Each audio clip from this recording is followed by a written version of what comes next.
The greatest lie of our generation is supported by lots and lots of other lies. Some almost as big as the biggest lie itself. The biggest lie itself is that black people are relentless victims of relentless white racism all the time, everywhere. That explains everything. In Baltimore, that philosophy is infected every single bit of public policy and discussion about policy in that chocolate city. That's why that chocolate city is one big, hot chocolate mess of crime, violence, almost at anarchistic levels. But to support this great lie of black victimization, one of these smaller lies supporting it is that, Colin, you don't know the numbers. The crime numbers are going down. No, the arrests are going down, and they're very proud of that. You know, before Martin O'Malley was the governor, before he was governor of Maryland, he was the mayor of Baltimore, and before he became a complete, total, 100% wuss. And you guys probably remember his how he put his tail between his legs when he told a crowd of Black Lives Matter supporters, when he told them that everybody's lives matter. He had to go apologize for saying that. And he did. But before, when he was mayor of Baltimore, he tried to be a hard ass on crime. He talked about zero tolerance for criminality. And when he was mayor, they arrested 100,000 people a year in Baltimore. Could have been 200,000. So when he moved on to become governor, the new mayor, Stephanie Rawlings Blake, remember her, Room to Destroy? One of the very first things she said is, which echoed black and liberal public officials and reporters around the country, is, we are not going to arrest our way out of this mess. So within a year or two of Stephanie Rawlings Blake becoming mayor, within a year or two of the biggest riots in the history of Baltimore, and that's saying something, that 100,000 arrests per year went down to 50,000. Now the number this year, they're arresting, I think last year they arrested 25,000 people in Baltimore, and they're eager to get those numbers to go down even further, because everybody knows that arresting black people for crime, violent crime, causes violent crime.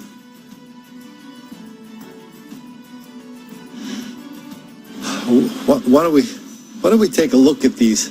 Just take a quick look at the numbers as presented in the Baltimore Sun this morning. You know, over the last 5 years, one of the most popular books on the African American Amazon bestseller list, along with Don't Make the Black Kids Angry, there's a book called The New Jim Crow that talks about this mass incarceration of there's all these black people in prison for no reason whatsoever other than relentless white racism.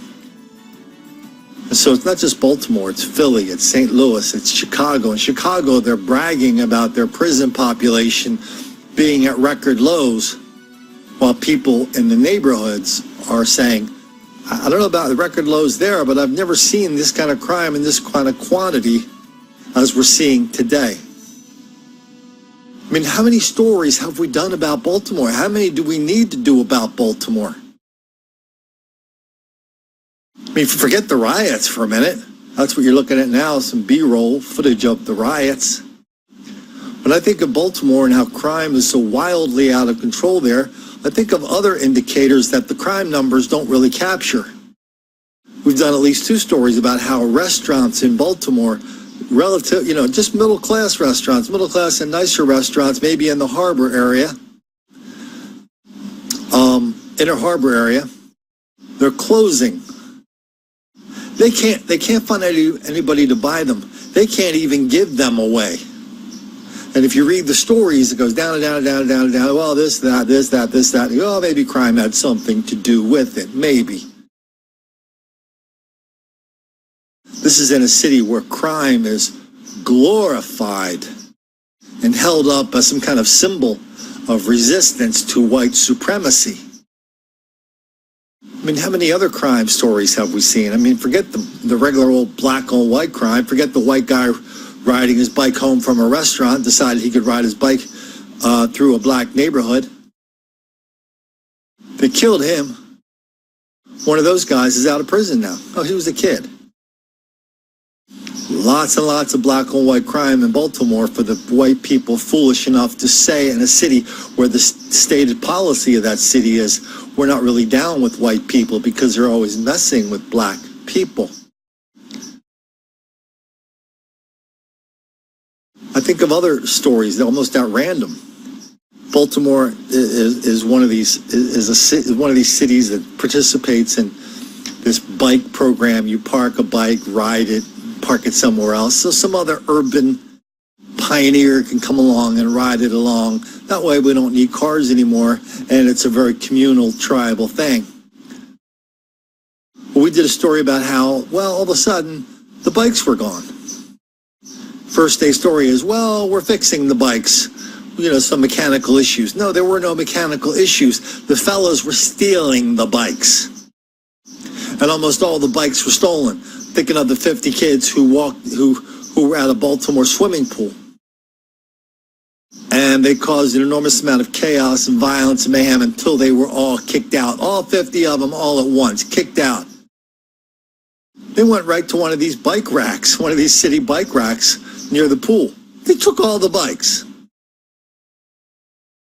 They never caught anybody. They never recovered the bikes. So 50 people can rampage through Baltimore, steal a bunch of bikes, go from here to there, and nobody knows nothing. That's part of the culture of crime, black crime in Baltimore. Nobody knows nothing. How many of these stories do you want? Do you really need to be convinced that Baltimore is an unlivable city because of the ridiculous level of crime? Oh yeah, and if you think that going outside of your house and making up these fairy tales about how you can walk on the west side of the street, not the east side of the street, and so you'll be safe there or here, that's a certain time of the day, when the moon is in a certain phase, if you think that's living, then you are a sorely mistaken victim of the Stockholm Syndrome, where the victims of crime come to sympathize with the people who are doing them harm. Oh, by the way, the kind of like the punchline of that syndrome is the people who are victims of this violence, they start to identify with their captors, with their predators, because the predators had their life in their hands and they didn't kill them. And so on some level, some crazy psychological level, the people then become grateful for the mercy the predators are showing on them. Yes, that's the punchline of the Stockholm Syndrome. That's what we see in Baltimore writ large. And now the solution is we're just going to arrest fewer and fewer black people because all we got to do is have a few jobs programs and everybody will be happy and crime free. These fairy tales aren't just things we tell children at night. This fairy tale I just told you, this is a dangerous fairy tale. I mean, I'm thinking about schools in Baltimore. Schools in Baltimore are one big hot cauldron of violence, anarchy, and, forget learning. Nobody's naive enough to step up and say, yeah, we're, despite all that, the kids are learning something in the schools in Baltimore. There are 16 high schools in Baltimore where nobody can read above a third grade level. Translation, they can barely read the emojis. And this is constantly glorified, ignored, denied, condoned, excused, encouraged, and even lied about. Every time there's a Black Lives Matter rally, the mayor and all of our minions on the city council are sure to be there. Every time a white person is killed by a black people or a bunch of black people in their routine crime in that city, the same people are nowhere to be found. Video after video of these white office workers trying to get a sandwich at lunchtime in downtown Baltimore, set on by a group of black people, get the hell beat out of them. Ditto on the buses.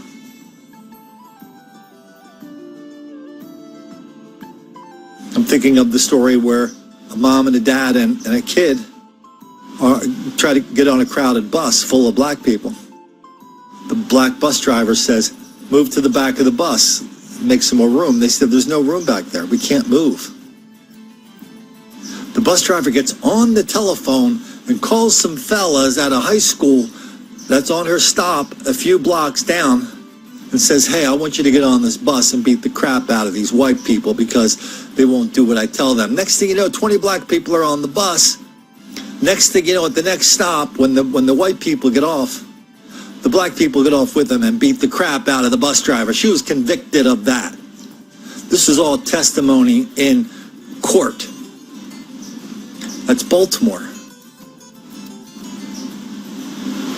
Whatever you want to try to cure this enormous amount of black dysfunction in this country, they tried in Baltimore over and over and over and over and over again, and it keeps failing and keeps making things worse by giving people the impression that somehow the people who commit the crime are not really responsible for the crime, and the victims of the crime are the true predators because they did not do enough to stop the white racism that caused the crime in the first place. That's Baltimore, and now the only thing they can come up with is to put their hands in the air and to shout and celebrate that they're national leaders in this movement to get black people out of prison, out of jail.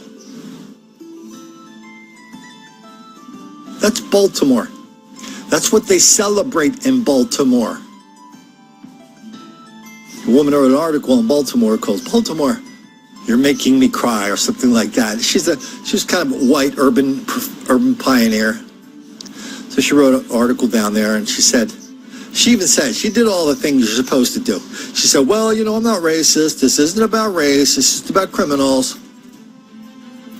And she talked about how she moved into this, what she thought was a nice neighborhood. All of a sudden, her neighbors started getting murdered and becoming victims of burglary. Not all of a sudden it was happening. She just moved into a place she didn't have any idea what she was getting into.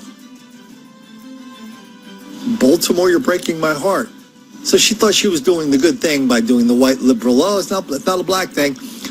People, including a guy who works at the NPR station in Baltimore, they flooded the internet with comments and articles about her story saying, oh yeah, it's a race thing. Crime in Baltimore is a race thing because, and you're living proof of it, because of your white privilege that gives you an expectation of safety and privacy in Baltimore that black people don't have. So your article is racist. Noticing crime in Baltimore is racist, a manifestation of white racism. And we will do everything we can to get as many of the victims of this white racism out of jail, out of prison as soon as we can. Because everybody knows arresting people causes crime, but even worse, arresting criminals is a pretty good way to make the black kids angry.